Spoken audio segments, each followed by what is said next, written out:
Hello friends, I welcome you all on the platform of Mahato Sir YouTube channel. This is Sachin sir. Good morning all of you.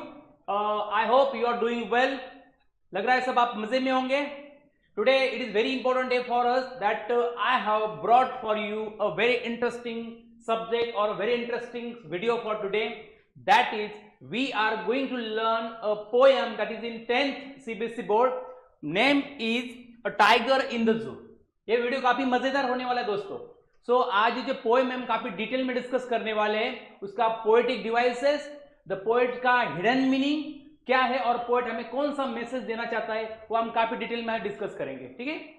So before we wasting time will go ahead. Poem name is a tiger in the zoo. A tiger in the zoo. देखो, first of all will read out the first poem, then will go discuss in detail. The poem is, he stalks in his vivid stripes, the few steps of his cage, on pads of velvet quiet, in his quiet rage.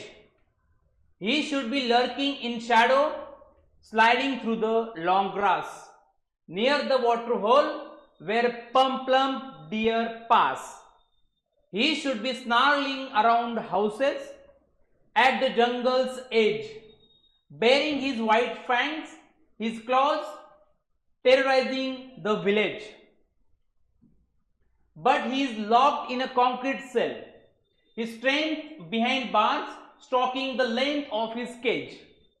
Ignoring visitors, he hears the last voice at night, the patrolling cars, and starts with his brilliant eyes at the brilliant star. This is a very interesting poem. This poem is written by Leslie Norris. It's a poem all about tiger in the zoo. ये जो poem है एक tiger के बारे में है जिसको हमने लॉक करके रखा है, केज में रखा है. People have caged the tiger for our entertainment. हमने हमारे एंटरटेनमेंट के लिए टाइगर को जू में लॉक करके रखा है और we are enjoying. But suddenly we have to learn one thing. Tiger has lost his freedom, sense of freedom. और टाइगर का फ्रीडम खत्म हो चुका है. But what we are doing, we are enjoying by looking at the tiger. यहां पे इस poem ने लेस्ली नॉरिस जो पोएट है उसने काफी बढ़िया सा मैसेज देने की कोशिश की हमें. मैसेज क्या है? The poet has expressed agony और his pain. Tiger's pain or agony has expressed in this poem because tiger is locked in a concrete jail, concrete bars. He is put behind the bars for the entertainment. Entertainment के लिए उसको jail में रखा है और उसका condition जो है काफी माइजरेबल है. बेचारा का फ्रीडम हमने खत्म कर दिया है. वहां उसका जो एक्चुअल हैबिटेट कौन सा होना चाहिए? बाहर नेचर में होना चाहिए, जंगल में होना चाहिए. जंगल में वो कैसा रहता है? राजा जैसा रहता है. लेकिन यहां पे उसको हमने we have made him helpless. Actually I have used he here for tiger deliberately because poet has also used he for the tiger. Though it is not human being, however poet has used he for him because in the same way we can understand one thing. हमें यहां पे एक बात समझ में आ जाती है कि पोएट ने यहां पे एक फिगर ऑफ स्पीच यूज किया है, दैट इज अ पर्सोनिफिकेशन. वो हम काफी डिटेल में डिस्कस करने वाले. Don't worry about it, just बने रहे हमारे साथ. ये काफी वीडियो मजेदार होने वाला है. उसका हिडन मीनिंग भी हम काफी डिटेल में देखेंगे और उसके बाद हर एक पोएटिक डिवाइस को भी डिस्कस करेंगे कि पोएट ने इस पोएम को कितना इंटरेस्टिंग बनाया है, कौन कौन से पोएटिक डिवाइसेस यूज किए इमेजिनेशन के साथ और काफी उसको इंटरेस्टिंग बना दिया है. और उस पोएम के माध्यम से हमें एक मैसेज भी दिया है, we are not suppose to snatch anybody's freedom. हमें किसी की स्वतंत्रता, फ्रीडम छीनने का कोई अधिकार नहीं है. उसको एज इट इज उसको जीने दो उसके लाइफ में, नहीं तो वो भी तकलीफ में आ जाएगा. और अगर सोचो, अगर हमारा किसी ने फ्रीडम छीन लिया तो हमें कैसे लगेगा? आज ये बेजुबान जानवर है जो बोल नहीं सकता, लेकिन हमें we have to learn, we have to understand its feeling. उसके फीलिंग को हमें समझना बहुत इंपॉर्टेंट है. ठीक है. अभी हमें पोएम तो पढ़ लिया, ठीक है, पूरा पोएम पढ़ लिया. उसके बाद हम पोएम का डिटेल में लाइन टू लाइन एनालिसिस करने वाले हैं. ठीक है, एग्जैक्टली पोएट हमें क्या मैसेज देना चाहता है, ठीक है। Without wasting time will start with the poem. First of all एक पोएम का थोड़ा सा सिनॉप्सिस समझते हैं, ये पोएम में एग्जैक्टली पोएट ने क्या क्या बताया है वो थोड़ा समझते हैं, उसके बाद हम डिटेल में लाइन टू लाइन डिस्कस करें। दोस्तों टेंशन लेने की जरूरत नहीं है, सब यहाँ पे आपका क्लियर हो जाएगा इस पोएम के बारे में। और आई गारंटी यू इस पोएम को पढ़ने के बाद आपको इस पोएम के बारे में कुछ भी डाउट नहीं रहेगा, ठीक है। आई होप सो, ठीक है। Okay, let's see. पहले समरी, जनरली पोएट क्या, इसका थीम क्या है वो पहले समझते हैं। The poem is written by the Leslie Norris, ठीक है। The poem is written by Leslie Norris explain the agony and the helplessness of caged tiger. Tiger का क्या किया हमने, केजेड किया है, ऐसा उन्होंने बता दिया है।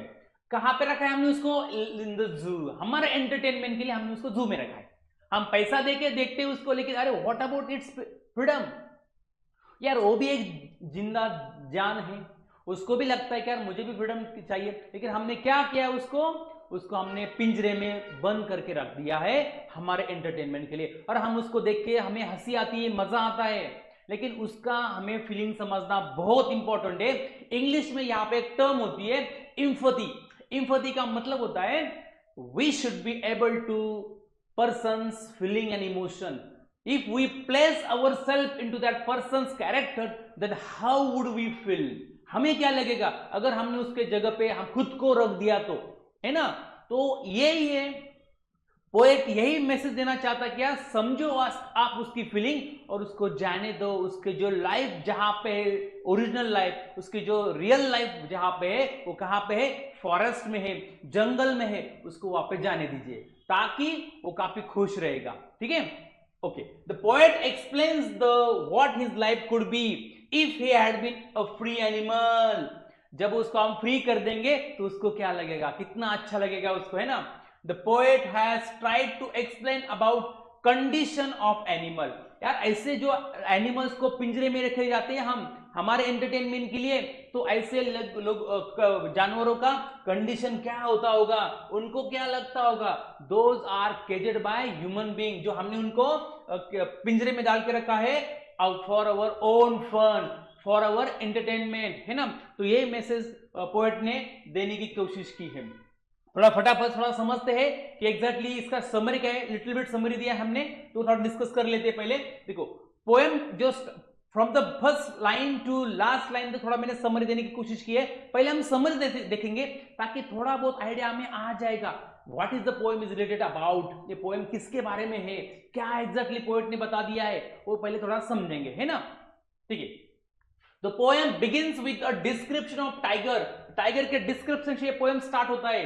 That is a very beautiful and walking in his little cage. जो पिंजरे में टाइगर चल रहा है ना, उसकी ब्यूटी के बारे में बात किया है। भले हमने उसको पिंजरे में डाल के रखा है, लेकिन उसके पास एक ब्यूटी है खुद की। उसकी बॉडी देखो, उसके बॉडी का शेप देखो, चलने का ढंग देखो, the way it is walking, the way it looks at anybody, कैसा दिखता है, कैसा देखता है, ये उसका ढंग पोएट ने बता दिया है। He has beautiful stripes, उसके बॉडी पे व्हाइट व्हाइट बेल्ट से, ब्लैक ब्लैक बेल्ट से पट्टे हैं जो हमें बहुत अच्छे लगते हैं, इसलिए वो दिखने में बहुत बढ़िया लगता है।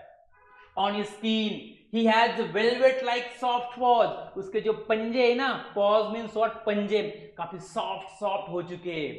उसके पीछे भी पोएट ने एक मैसेज देने की कोशिश की है।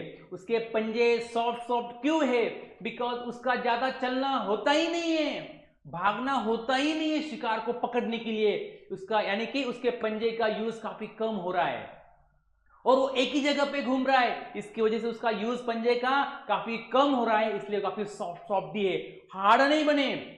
इसका उल्टा देखिए, on the contrary, if it had been in jungle, जब अगर वो जंगल में होता तो उसके पंजे देखिए काफी हार्ड बन जाते, क्योंकि उसको हर रोज स्ट्रगल करना पड़ता शिकार को पकड़ने के लिए, बराबर ना।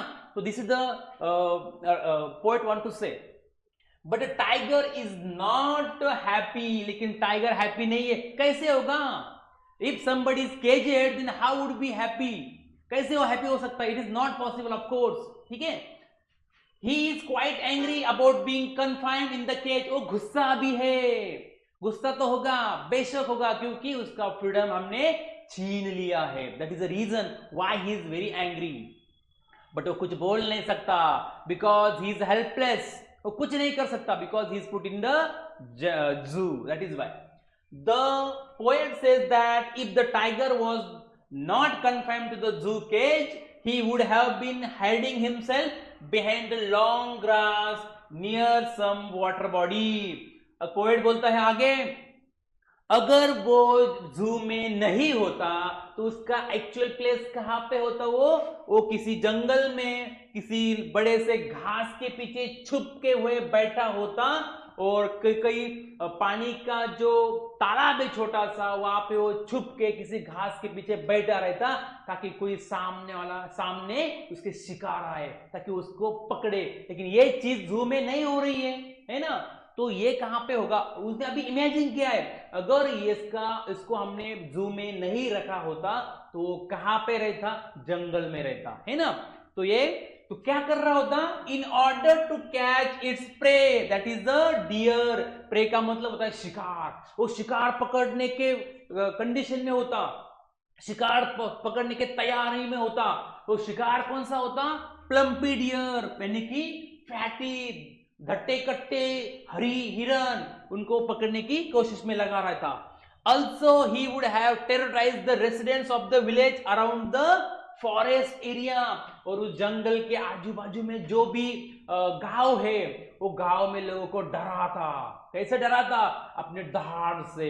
एक उसका डर बना रहता कि नहीं, टाइगर है, there is tiger in the jungle, there is tiger in the forest, इसलिए पीपल भी उसको डरते. लेकिन आज वो जू में है, केज में है, पिंजरे में है, इसलिए लोग उसको डरते नहीं है. Because there is a protective bars between tiger and people. That is why people are not frightened. इसलिए लोग उससे डरे हुए नहीं है. समझ में आ रहा है? लेकिन अगर उल्टा सिचुएशन होता, अगर वो जंगल में होता तो किसी की हिम्मत नहीं उसके सामने जाने की, है ना? तो this is the reason around the forest area. But the reality is totally opposite to this. ऐसा होता, पोएट ने ऐसा बोला कि वो जंगल में शायद होता, लेकिन रियलिटी ऐसी नहीं है. रियलिटी क्या है? He was confined in a cage which was made of the strong building material. लेकिन उसका सिचुएशन टोटल उल्टा है. हमने उसको पिंजरे में बंद करके रखा है, और पिंजरा कैसा है? स्ट्रॉन्ग बिल्डिंग का बना हुआ है. वो आयरन का भी हो सकता है, लोहे का हो सकता है, सीमेंट का हो सकता है, जिसमें हमने उसको पैक करके रखा है. अभी वो उससे छुटकारा नहीं उधर से. And he was helpless there. वहां पे एकदम हेल्पलेस है, बेचारा कुछ नहीं कर सकता. Tiger is a powerful. आपको भी पता है, हमें भी पता है, सबको पता है कि टाइगर कितना पावरफुल होता है. लेकिन यहाँ पे पिंजरे में अगर वो बंद है तो वो हेल्पलेस बनता है, कुछ नहीं कर सकता है. उसका उल्टा सिचुएशन आप इमेजिन करके देखिए. अगर वो जंगल में होता, ओपन फील्ड में होता, तो अरे कोई उसके पास जाने की हिम्मत नहीं कर सकता. It is very powerful and strongest animal in the jungle. He could not show his power to visitors. अरे विजिटर्स आके उसको देखते हैं, हंसते हैं, कोई तो पत्थरबाजी भी करता है, उसके ऊपर कुछ ना कुछ फेंक के मारते हैं बेचारा, लेकिन कुछ नहीं कर सकता क्योंकि हेल्पलेस है वो. अरे अंदर क्या कर सकता है? उसके बाहर थोड़ी ना जा सकता है वो. इसलिए लोग उसका फायदा उठाते हैं. Therefore, never try to terrorize them. इसलिए वो लोगों को डरा नहीं सकता. क्यों नहीं डरा सकता? उसको पता मैं कुछ ही नहीं कर सकता, क्योंकि ये तो इतना पैक्ड जू है, यहाँ पे सीमेंट का स्ट्रॉन्ग बना के रखा है, इसलिए मैं उसके बाहर नहीं जा सकता और लोगों को नहीं डरा सकता. इसलिए भला इसी में चुपचाप बैठो, है ना? इसलिए हेल्पलेस है बेचारा. The tiger is described as being powerless. उसको क्या बोला है? पावरलेस है. Though it has lot of power, बहुत उसके पास पावर है, लेकिन वो कुछ नहीं कर सकता. And agonized by the poet. ठीक है? He says that during the night, poet अभी आगे बोल रहा है, रात में क्या होता है? He is alone. दिन भर विजिटर्स आते हैं, उसको देखते हैं, एंजॉय करते हैं.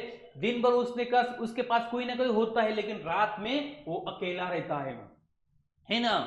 And hearing the voice of patrolling vehicles of police and looking at the stars. रात में भी उसके पास सिर्फ एक गाड़ी आती है, वो पेट्रोलिंग की. जो गार्ड्स होते हैं उनकी गाड़ी वहां पे पार्क जीप आता होगा, उसको देख के चला जाता है। तो वही एक आवाज रात में सुनता है और बेचारा रात भर स्टार्स की तरफ देखता है।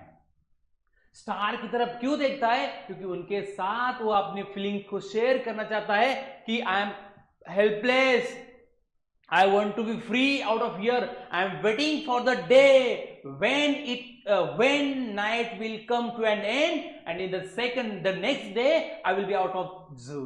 है ना? The cage life has totally changed the tiger's personality. उसका पर्सनैलिटी भी चेंज हो गया है। कैसे चेंज हो गया है? पावरफुल से पावरलेस, है ना? उसके बाद the poet is trying to say that animal which is famous for its fearlessness and freedom is confined and sad due to the human beings who want to derive pleasure by looking at him in the zoo cage.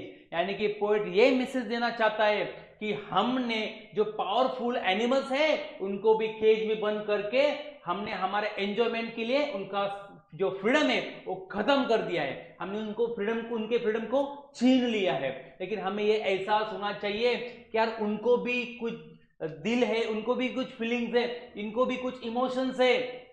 We don't have any right to do play some humanless things with them. यानी हमें उनके साथ कोई ऐसा खेलने का कोई अधिकार नहीं है, उनका फ्रीडम छीनने का कोई अधिकार नहीं है। ठीक है, this is the message that poet wants to give us. Now let us start the line to line discussion of this poem. Okay, ठीक है, we'll start with, see, this is the yes, okay, this is the first stanza of this poem. He stalks in his vivid stripes. देखो ये जो है कैसा चल रहा है, यानी कि he stalks in his vivid stripes. Stalking का मतलब होता है चलना, फॉलो करना, चलता है ऐसे बढ़िया से चलता है एकदम, और उसके बॉडी पे स्ट्राइप से अलग अलग बेल्ट से कलर के, और देखने में काफी ब्यूटीफुल लगता है ये। A few steps of his cage, लेकिन पिंजरे में थोड़ा ही चल पाता है, ज्यादा चल नहीं सकता, थोड़ा ही चल सकता है, क्योंकि जो लिमिटेड एरिया है, जैसे जंगल में होता है, जंगल का कोई लिमिट नहीं होता, लेकिन यहाँ पे पिंजरे का एक लिमिट है, इसलिए उसमें वो चल नहीं पाता ज्यादा। On pads of velvet quite, उसके जो पंजे हैं वो वेलवेट जैसे सॉफ्ट हो चुके हैं एकदम, क्योंकि उसका यूज नहीं हो रहा है, ज्यादा चल नहीं सकता, भाग नहीं सकता, इसलिए उसके जो पंजे हैं सॉफ्ट के सॉफ्ट ही रहे हैं, ज्यादा हार्ड नहीं बने हैं। इन हिज क्वाइट रेज, लेकिन वहां पे जो चलता है थोड़ा ही चल पाता है, लेकिन वो काफी गुस्से में है, दिखाता नहीं अपना गुस्सा, लेकिन वो अंदर से बेचारा परेशान है, क्योंकि उसका फ्रीडम हमने छीन लिया है और वो काफी टेंशन में लग रहा है। वो गुस्सा भी है कि लोगों ने उसका फ्रीडम छीना है और वो अभी कुछ नहीं कर सकता। He is helpless, he is totally helpless, है ना। यहाँ पे देखिए कुछ वर्ड की मीनिंग है। स्टॉप्स का मतलब होता है फॉलोज, विविड का मतलब होता है ब्राइट कलर, अलग अलग कलर्स के बेल्ट्स होते हैं उसके बॉडी पे। पॉज ऑफ टाइगर, पैड्स का मतलब होता है, और रेज का मतलब होता है एंगर, ही इज एंग्री, है ना, वो एंग्री है। यहाँ पे देखिए ही आया है, ही का मतलब होता है, उसको हमने पोएट ने क्या किया है, उसको ह्यूमन बीइंग बोला है, यानी कि यहाँ पे एक फिगर ऑफ स्पीच आता है, वो कौन सा है, पर्सोनिफिकेशन, है ना। ठीक है, नेक्स्ट, अभी ये पहले स्टांजा का मतलब समझते हैं, then will move to next stanza. Here the poet says that the tiger is confined in the zoo, moves around in the cage under his bright colored skin. वहां पे मूव हो रहा है अपने केज में ब्राइट स्किन के साथ, उधर ही घूमता है। He further says that the tiger can take only a few steps, सिर्फ थोड़े पे यानी कि स्टेप्स चल सकता है, ज्यादा नहीं, because the cage is small, क्योंकि केज काफी छोटा है, जू काफी छोटा है, and it is not easy to move in it, और उसके ऊपर चलना आसान नहीं है। One cannot hear his footstep because he has very soft feet, वो ज्यादा चलता नहीं है, इसकी वजह से उसके जो फुट है, पैर है, काफी सॉफ्ट बन चुके हैं, यूज ही नहीं होता है ना उसका, इसीलिए वेलवेट, इट लाइक वेलवेट के जैसे उसके पैर सॉफ्ट हो चुके हैं, because of which there is no sound of the tiger's footstep. Soft होने की वजह से वो जू में चलता तो है लेकिन उसके फुट स्टेप का कोई आवाज नहीं आ रहा है, क्योंकि उसके फुट स्टेप काफी सॉफ्ट है, वेलवेट जैसे, इसकी वजह से उसका आवाज भी नहीं आ रहा है। The tiger tries to control his anger by quietly walking in the limited area of his cage. वो अपने गुस्से को कंट्रोल कर रहा है क्योंकि वो कुछ नहीं कर सकता, इसको भी पता है मैं कुछ नहीं कर सकता, क्या करूंगा, अंदर तो हूं, बाहर तो नहीं जा सकता, इसलिए मैं अपने गुस्से को वो कंट्रोल में करके उधर ही वॉक कर रहा है और अपने गुस्से को कंट्रोल करने की कोशिश कर रहा है। Okay, he is angry because he is not free, और वो काफी गुस्से में है क्योंकि he is not free, because he is caged, क्योंकि इसलिए हमने इसको पिंजरे में बंद करके रखा है, इसलिए वो काफी गुस्सा है। This is the first expression of the stanza. ठीक है, this is the first stanzas explanation, ये हमें समझना है। ठीक है, उसमें कुछ लिटरेरी डिवाइसेस जो हमने डिस्कस किए हैं, राइमिंग स्कीम की बात करेंगे, यहाँ पे एबीसी भी आता है, एक बार देख सकते हो आप, यहाँ पे देखिए स्ट्राइप्स ए, केज बी, क्वाइट स्ट्राइप्स, यानी कि ये ए जैसा है और ये केज रेज ये बी है, यानी ए बी जैसा उसका ये है राइमिंग स्कीम है जो हमें समझना है। ठीक है, okay, sorry A B C B, A B यहाँ पे क्वाइट है, स्ट्राइप्स, केज, क्वाइट और A B, A B C B, उसका इस प्रकार से फिगर राइमिंग स्कीम है, that we have to understand. Next stanza, see the next stanza, he should be lurking in the shadow, lurking का मतलब होता है to be hidden as to wait for your prey, यानी आपके शिकार के लिए चुपके से बैठना, छुपके बैठना और उसको जब भी आपके सामने आए उसको पकड़ लेना, उसको बोलते हैं लर्किंग।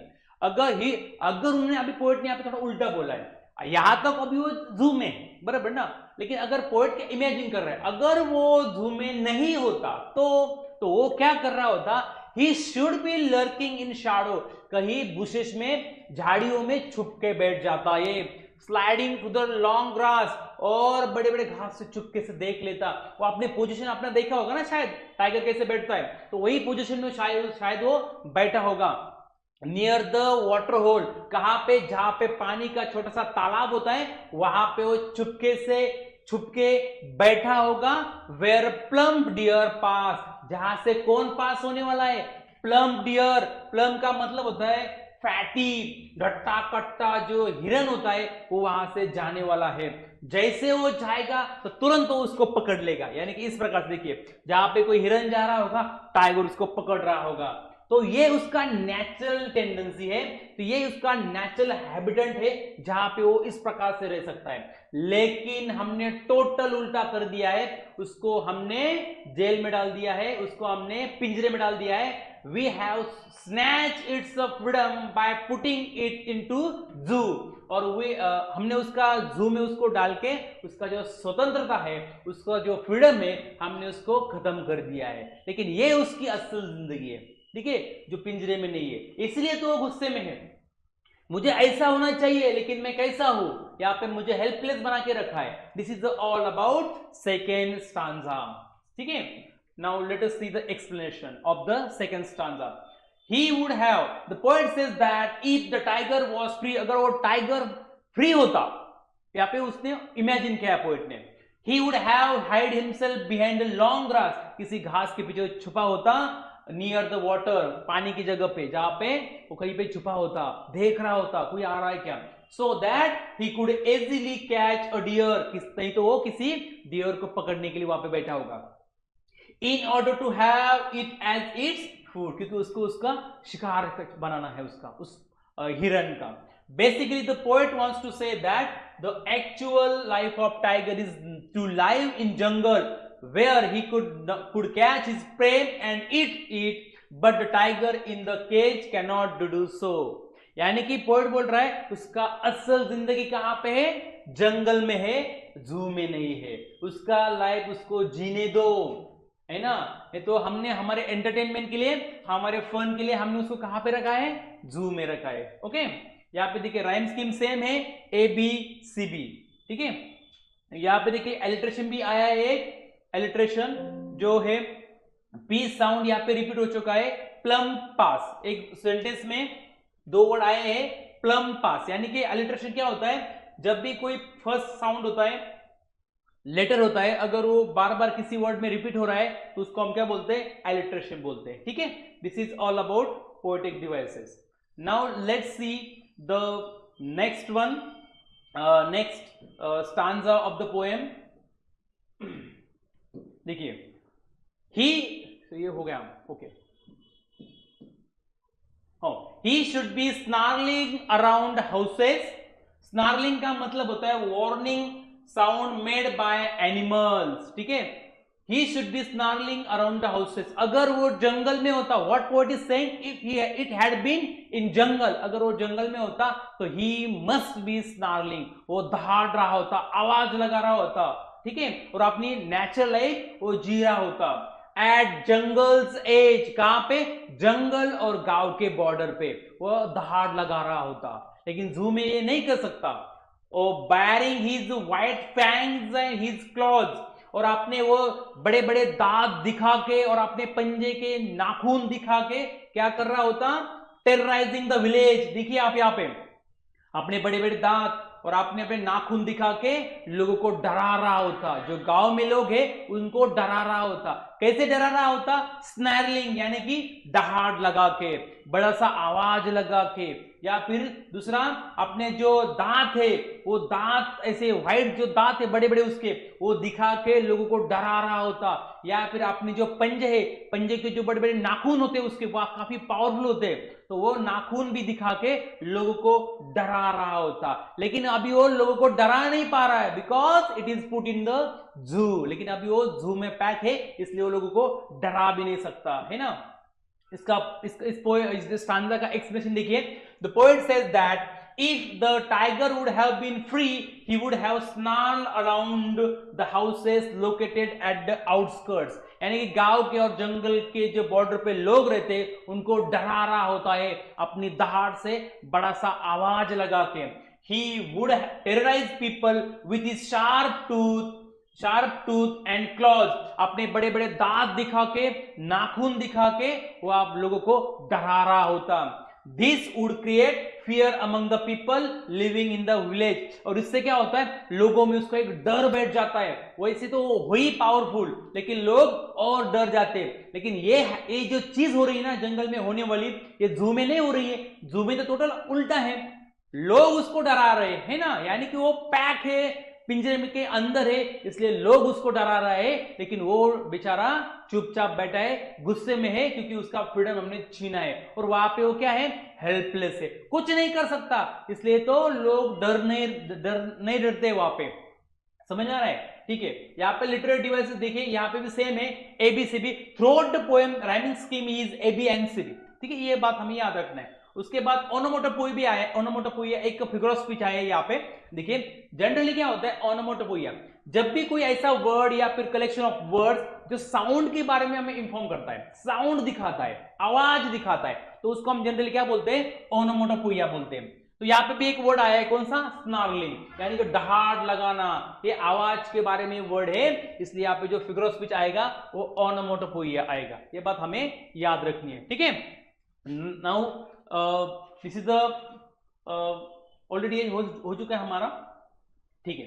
बट लास्ट स्टांजा देखिए अभी, but he is locked in concrete cell, लेकिन क्या हुआ है, वो जनरली पिंजरे के अंदर है। कॉन्क्रीट यानी कि बिल्डिंग मेड ऑफ ब्रिक्स, मिट्टी से, सीमेंट से, आयरन से बनी वाली, जो मटेरियल से बनी वाली जो बिल्डिंग होती है उसका हम क्या बोलते हैं, कंक्रीट बोलते हैं। और ये जहां पे उसको लॉक करके रखा है, एक कंक्रीट से बना हुआ बिल्डिंग है, ठीक है। सीमेंट से बना हुआ हो सकता है, सैंड यानी कि रेती से, और पानी से बना हुआ जो स्ट्रॉन्ग बिल्डिंग बनता है, इसलिए उसके वो बाहर नहीं जा सकता। It's very strong for him that he can not go beyond it, बराबर ना, okay. But he is locked in a concrete cell. अभी देखो फिर से पोएट ने रियलिटी बताई है। पहले रियलिटी थी कि वो पिंजरे के अंदर है, कुछ नहीं कर रहा है, गुस्सा है वो। दूसरा उन्होंने पोएट ने इमेजिन किया कि अगर वो जंगल में होता तो क्या कर रहा होता, दहाड़ लगा रहा होता, शिकार को पकड़ रहा होता, बैठा होता घास में, और लोगों को डरा रहा होता, लेकिन फिर से पोएट ने रियलिटी बताई है लास्ट स्टांजा में कि बट यानी कि वो अभी कुछ नहीं कर सकते, टाइगर कुछ नहीं कर सकता, because it is locked in concrete cell, because क्योंकि टाइगर को हमने कॉन्क्रीट सेल में सीमेंट के जो दीवारें हैं उसके अंदर हमने उसको लॉक करके रखा है, इसलिए अभी वो कुछ नहीं कर सकता। His strength behind the bars, उसके पास बहुत स्ट्रेंथ है, बहुत कुछ कर सकता है, लेकिन अभी वो कुछ नहीं कर सकता, इट इज वेरी पावरफुल, लेकिन वो बिहाइंड बार्स यानी कि केज के अंदर यानी कि पिंजरे के अंदर होने की वजह से उसके स्ट्रेंथ का, उसके ताकत का, उसके पावर का कुछ मतलब नहीं है, कुछ यूज नहीं है, क्योंकि वो कुछ नहीं कर सकता। He is totally helpless, totally helpless है वो, इसलिए क्या बताया है पोएट ने, स्ट्रेंथ बिहाइंड द बार। अरे उसके पास पावर है लेकिन उसका कुछ मतलब नहीं है, क्योंकि वो पिंजरे के अंदर है। Stalking the length of his cage, stalking का मतलब है चलना, इग्नोरिंग विजिटर्स, जो वो पिंजरे में चल रहा है, लोग उसको देख रहे, लोगों को क्या कर रहा है, ये इग्नोर कर रहा है। क्या कर रहा है, इग्नोर कर रहा है, क्योंकि यार रोज लोग आते उसको देख के चले जाते, लेकिन वो लोगों को क्या कर रहा है, इग्नोर कर रहा है। क्यों इग्नोर कर रहा है, because he is very angry, because people have snatched it's freedom, हमने उसका फ्रीडम छीना है इसलिए गुस्से में हो, और उसको पता है I am helpless, that is why it is very angry. ये हमें यहाँ पे समझना है, ठीक है। ओके, देखिए पिंजरे के अंदर हमने उसको रख दिया है। ओके, एक्सप्रेशन देखिए इस स्टांजा का। Now the poet comes to the reality of the tiger that tiger is inside the cage, tiger cage के अंदर है। he says that the tiger is confined in a strong cell which is made of strong building material, strong building material से बने हुए cage के अंदर हमने उसको रख दिया है।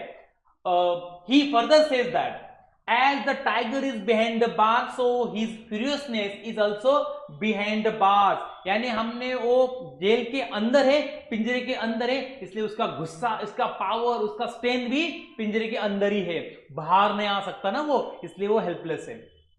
He just talks in the cage, वो सिर्फ थोड़ा बहुत चलता है केज के अंदर। He never tries to terrorize the visitor, वो लोगों को डरा नहीं सकता अंदर से, क्यों, क्योंकि वो फ्री नहीं है, इसलिए because his power is restricted by the cage, क्योंकि उसका पावर जो उसका स्ट्रेंथ है और लिमिटेड बन चुका, लिमिटेड हो चुका है, कंट्रोल में है, क्योंकि वो पिंजरे में है। Therefore he never tries to terrorize the visitors as he cannot attack them, लोगों को डरा नहीं सकता वो, क्यों, क्योंकि उनको अटैक का कोई डर ही नहीं ना लोगों को, क्योंकि यार अगर नेचर में होता, ओरिजिनल जंगल में होता, फॉरेस्ट में होता, ओपन फील्ड में होता, तो अटैक करने का डर होता है, इसलिए लोग उससे डरते हैं। लेकिन यहाँ पे दोनों के बीच में क्या है, बड़ी सी दीवार है, जेल है, बार्स है या फिर कंपाउंड है, इसकी वजह से लोग डरते नहीं है, इसलिए वो लोगों को डरा नहीं सकता, क्योंकि वो उसके नेचुरल हैबिटेट में नहीं है। यहाँ पे भी फिर से वही हमें समझना है, राइमिंग स्कीम क्या है, ABCB, ये टोटल पोएम में ABCB का ही राइमिंग स्कीम आया, ये बात यहाँ पे याद रखना है। दूसरा, यहाँ पे पर्सोनिफिकेशन भी यूज किया पोएट ने, क्योंकि पोएट ने उसको ही बोला है। जनरली हम एनिमल को ही नहीं बोलते, इट बोलते हैं, लेकिन पोएट ने यहाँ पे ह्यूमन बीइंग के फीलिंग्स उसको दिए, ह्यूमन बीइंग के जो एगोनी होती है, पेन होता है, उसको बता दिया है, तो इसीलिए उसको ही बोला है पोएट ने, ठीक है।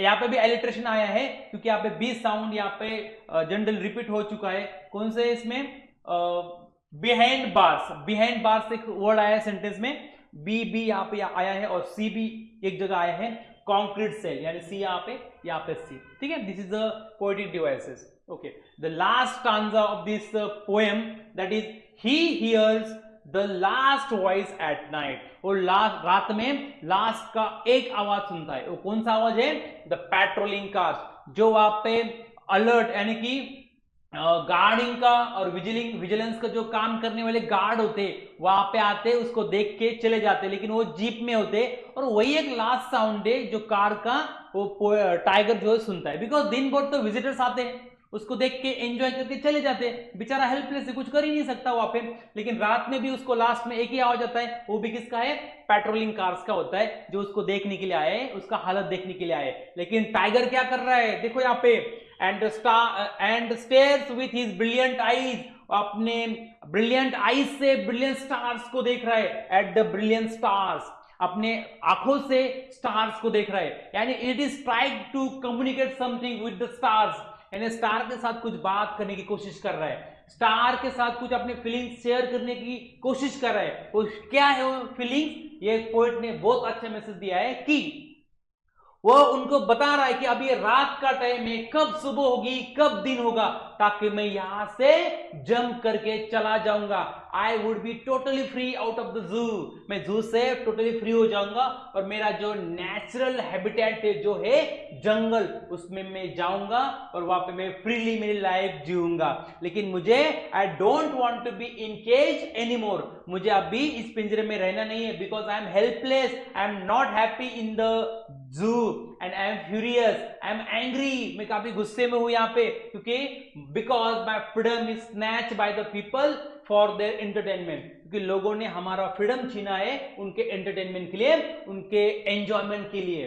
ठीक है, दिस इज अ, इसलिए ये स्टार के साथ वो बात कर रहा है, कम्युनिकेट कर रहा है कि कब सुबह होगी और कब मैं यहां से चला जाऊंगा। This is all about the last stanza. उसका एक्सप्रेशन देखते हैं।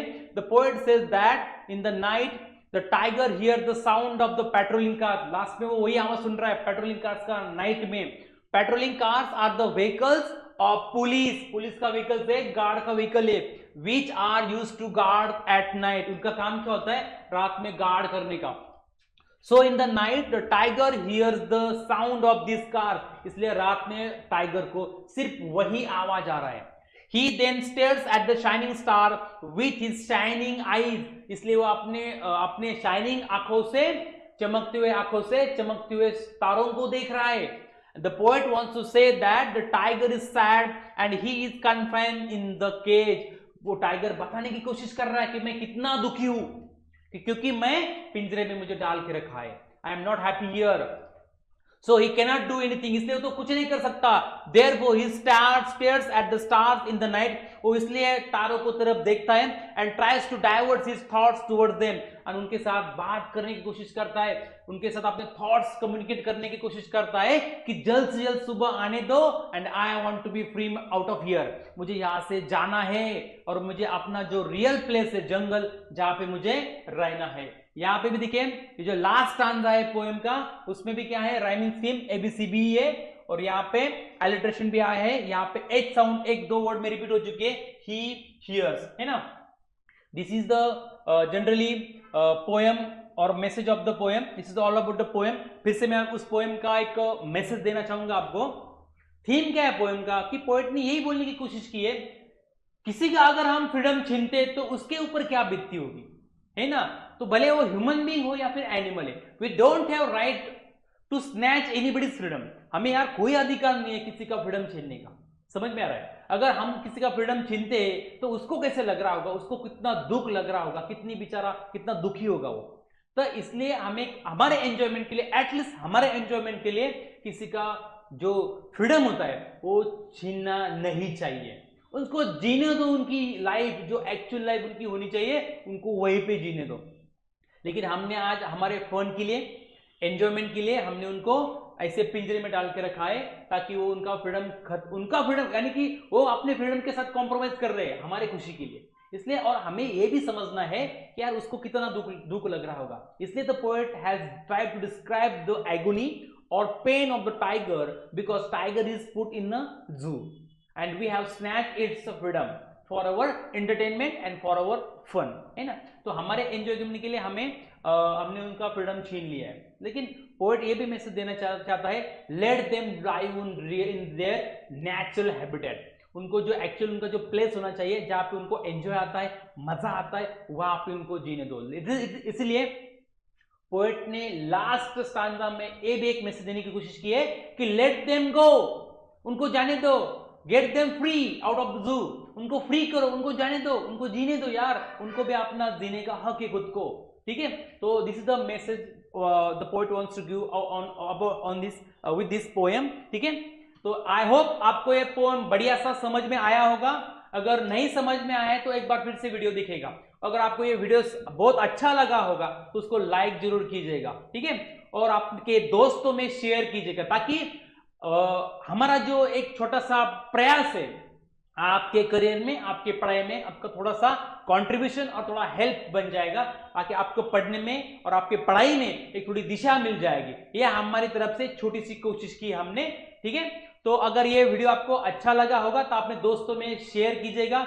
अगर हमारा चैनल अभी तक आपने सब्सक्राइब नहीं किया है, मातो सर यूट्यूब चैनल, अगर आपने ये सब्सक्राइब नहीं किया होगा तो आप उसको सब्सक्राइब कीजिएगा, ताकि और बेल आइकॉन बटन पे प्रेस कीजिएगा, ताकि आपको हर एक वीडियो के बारे में नोटिफिकेशन मिलता रहेगा। और दूसरी बात यह है, हमारा कोचिंग सेंटर है एजुकेशन पॉइंट क्लासेस, जो सिलवासा में हम पढ़ाते हैं, ऑनलाइन और ऑफलाइन पढ़ाते हैं। यहाँ पे 6 to 12 तक की पढ़ाई पूरे यहाँ पे की जाती है। We have best faculty ever in our coaching. हमारी कोचिंग में बेस्ट एंड बेस्ट फैकल्टी है। यहाँ पे ऑनलाइन भी ऑफलाइन भी पढ़ाया जाता है। अगर किसी को एडमिशन लेना है, कोई इंक्वायरी करनी, तो they can visit the center at least once. एक बार विजिट जरूर कीजिएगा। जो हमारा सिलवास में टोकर खड़ा है, वहां पे हमारा एजुकेशन पॉइंट क्लासेस का सेंटर है, आप वहां पे विजिट कर सकते हो, ठीक है।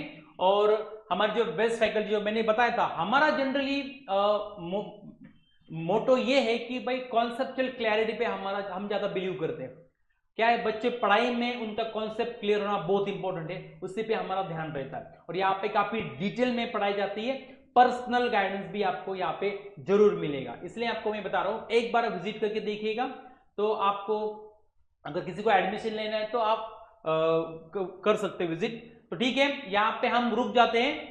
आज हमने थोड़ा सा अलग कोशिश किया है, वीडियो के माध्यम से एक पोएम पढ़ाने की कोशिश की है। ऐसे बहुत सारे वीडियो आपको आगे भी लेके आएंगे, ठीक है। So till then I thank you very much. जय हिंद।